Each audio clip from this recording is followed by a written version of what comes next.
Wildwood, Florida. Florida Governor Ron DeSantis on Wednesday announced what his office branded a first of its kind in the nation legislation to combat both woke corporations and Marxist ideologies such as critical race theory (CRT) in schools and places of employment across the Sunshine State.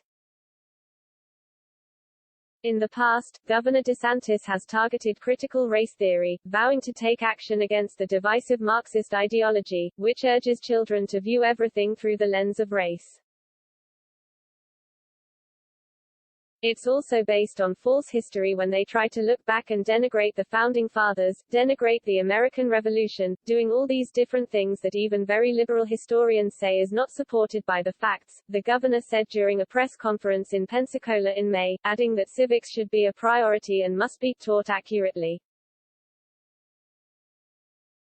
It needs to be taught in a fact-based way, not an ideological-based way, and if we have to play whack-a-mole all over this state, stopping this critical race theory, we will do it, he vowed. In June, the Florida Department of Education approved a proposal effectively banning critical race theory and content inspired by the divisive ideology from being taught in schools.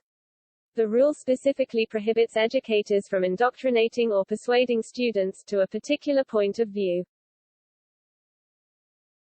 However, DeSantis does not believe that the action should end there, as CRT is also embraced in corporate boardrooms and employee trainings at some of America's most powerful corporations, which assert that the U.S. is a country dominated by white supremacy.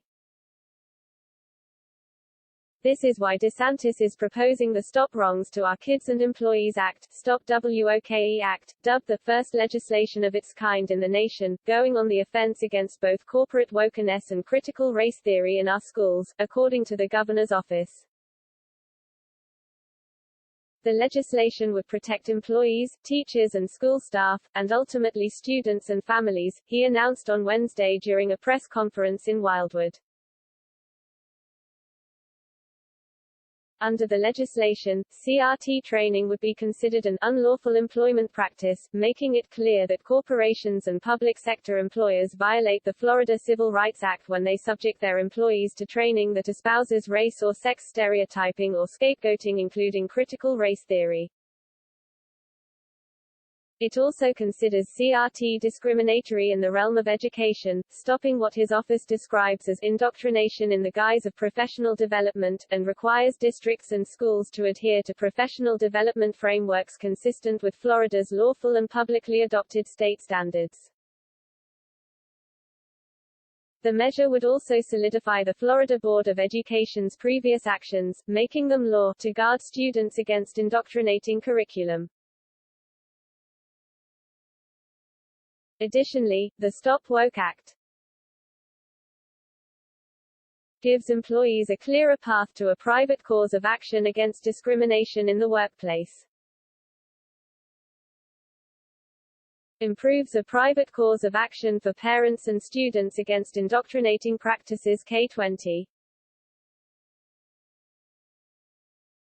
Protects teachers who are trying to do the right thing and pushing back against unlawful mandates from their elected district leadership, and gives the State Board of Education enforcement authority in K-12 settings. It's based on historical falsehoods, DeSantis said of CRT earlier this year, noting that it is offensive to have taxpayers fund the teaching of the dark, divisive, and false ideology. I mean, first of all, it's offensive. Here we are celebrating tax savings. It's offensive to the taxpayer that they would be asked to fund critical race theory, DeSantis said at the time, adding that they are essentially being asked to fund teaching kids to hate their country and to hate each other.